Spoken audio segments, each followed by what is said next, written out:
MK akan menolak semua permohonan dari para penggugat atau menolak permohonan dengan tambahan catatan supaya ada evaluasi atau perbaikan.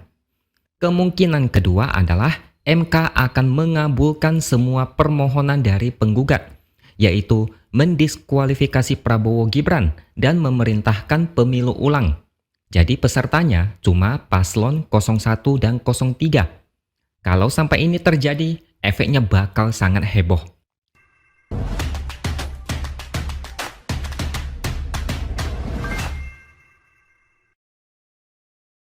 Halo, bertemu lagi dengan saya, X Hardy di Opini Seaword.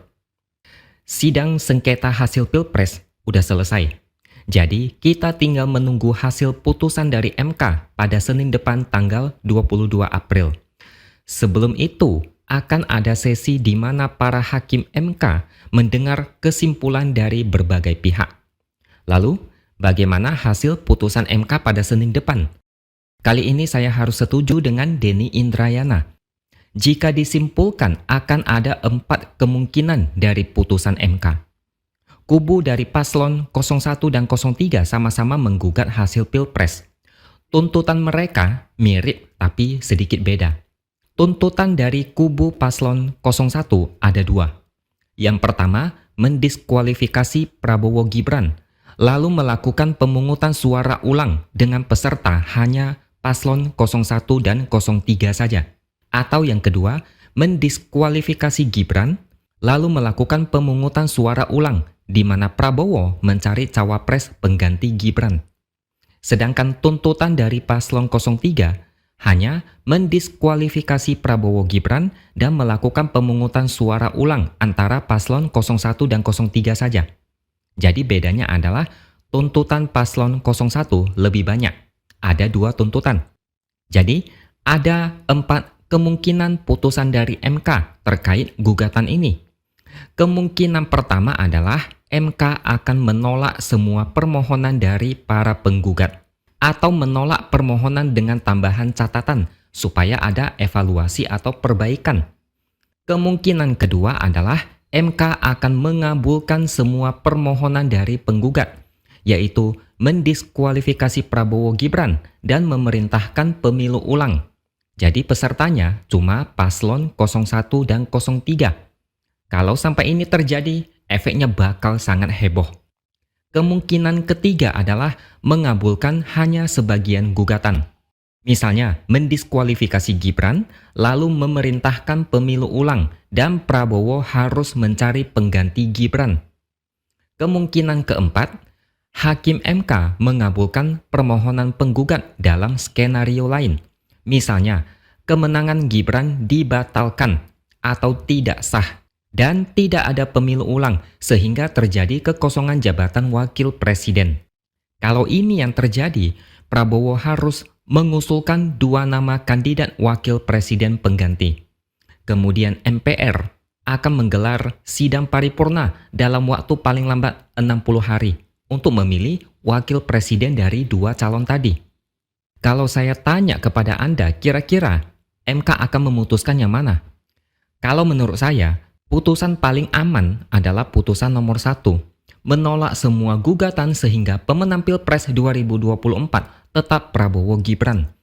Ini yang paling aman dan selalu terjadi di sengketa Pilpres sebelumnya. Sejak sengketa Pilpres 2004 sampai 2019, MK tidak pernah mengabulkan permohonan dari para penggugat. Tapi ini ada kerugiannya. MK serba salah karena sebelumnya sudah hancur lebur gara-gara ulah dari Anwar Usman yang terlalu sayang dengan keponakannya sendiri. MK saat ini berusaha memulihkan nama baiknya. Tapi kalau MK memutuskan yang nomor 1 ini, MK pasti akan mendapat tekanan dari publik. MK makin tidak dipercaya, semua proses persidangan cuma dianggap formalitas. Kemungkinan nomor 2, yaitu Prabowo Gibran didiskualifikasi dan tidak boleh ikut pemilu ulang. Ini sangat impossible. Saya yakin MK tidak akan berani memutuskan kayak begini. Akan terjadi gejolak politik yang luar biasa. Jokowi pasti tidak akan tinggal diam. Apalagi Prabowo yang sudah menang tapi harus tersingkir. mereka pasti akan melawan mati-matian. Bahkan bisa saja terjadi keributan besar. Kemungkinan nomor 3 dan 4 masih bisa terjadi. Kalau menurut saya, putusan ini adalah jalan tengah atau istilahnya win-win solution. Dari sekian banyak topik gugatan, Gibran dan Jokowi adalah yang namanya paling banyak disebut.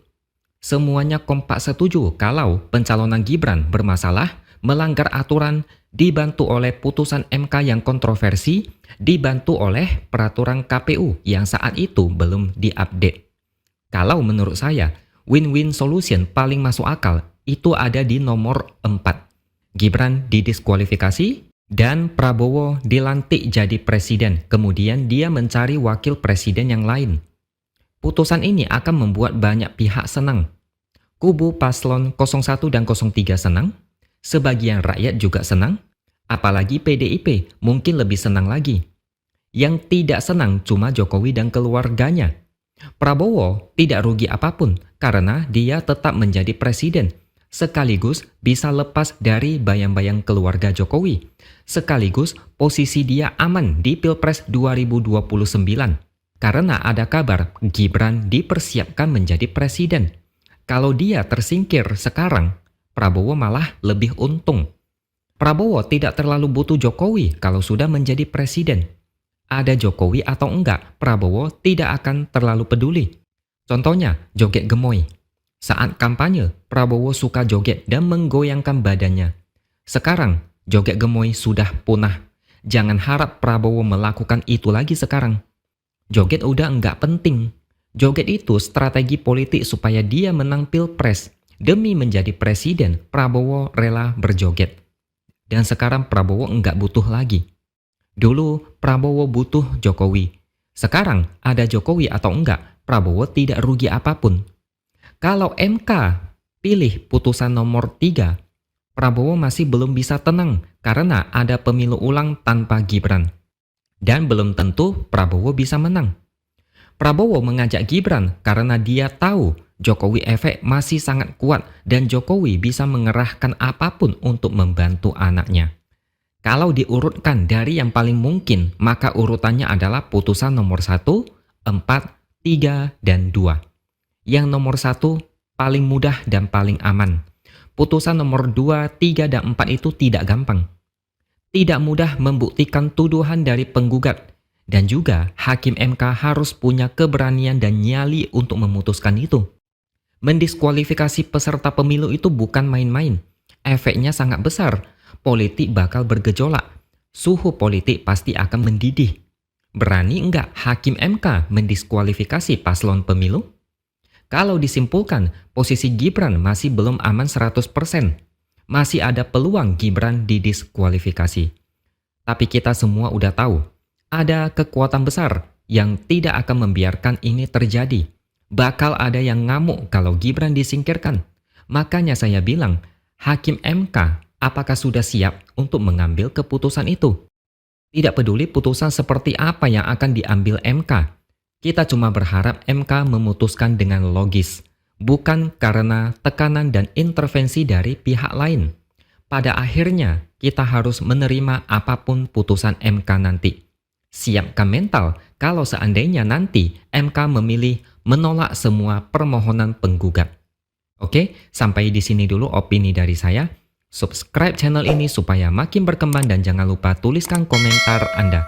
Terima kasih sudah menonton dan sampai jumpa lagi di lain kesempatan.